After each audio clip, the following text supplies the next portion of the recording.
GST council के फैसले को लेकर डिप्टी सीएम अरुण साव ने न्यू सर्किट हाउस में प्रेस कॉन्फ्रेंस की। उन्होंने कहा कि प्रधानमंत्री नरेंद्र मोदी की दूरदृष्टि और दृढ़ इच्छा शक्ति से देश में जीएसटी लागू हुआ, जिसने न केवल टैक्स व्यवस्था को सरल बनाया बल्कि अर्थव्यवस्था को नई मजबूती भी दी। साव ने कहा कि जीएसटी का मूल मंत्र एक राष्ट्र एक कर है और यही भारत के आर्थिक भविष्य की मजबूत नींव साबित हो रहा है। प्रेस कॉन्फ्रेंस में अरुण साव ने विस्तार से बताया कि 1 जुलाई 2017 को प्रधानमंत्री नरेंद्र मोदी ने देश में जीएसटी लागू किया था। दरअसल इसकी पहल पूर्व प्रधानमंत्री अटल बिहारी वाजपेयी ने की थी। जीएसटी लागू होने से पहले देश में 17 तरह के टैक्स और 13 तरह के सेस लगाए जाते थे। इस वजह से एक के ऊपर एक टैक्स लगने से महंगाई और जटिलता दोनों बढ़ जाती थी। वन नेशन वन टैक्स लागू होने के बाद इस टैक्स बोझ से राहत मिली और व्यवस्था सरल हुई। उन्होंने कहा कि जीएसटी लागू करना आसान नहीं था, लेकिन प्रधानमंत्री मोदी की मजबूत इच्छा शक्ति और सभी राज्यों की सहमति से इसे सफलतापूर्वक लागू किया गया। प्रधानमंत्री माननीय नरेंद्र मोदी जी के नेतृत्व में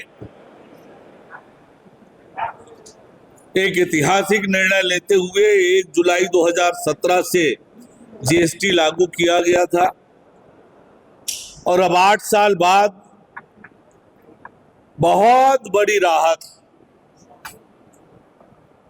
140 करोड़ लोगों को सीधा लाभ 22 सितंबर से मिलने वाला है, जब जीएसटी के 2 स्लैब किए गए और अनेक वर्गों को जीएसटी में राहत मिली।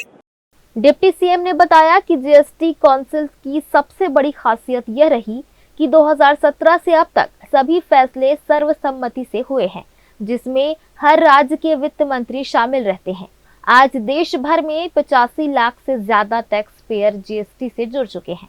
उन्होंने कहा कि किसान उपकरण, पनीर, कॉफी, किताबें और दैनिक उपयोग की चीजों पर टैक्स घटाकर आम जनता को सीधी राहत दी गई है।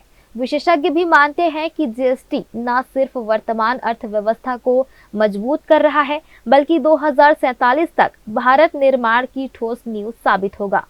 ग्रैंड न्यूज के लिए कैमरामैन राहुल ठाकुर के साथ पिंटू दुबे की रिपोर्ट।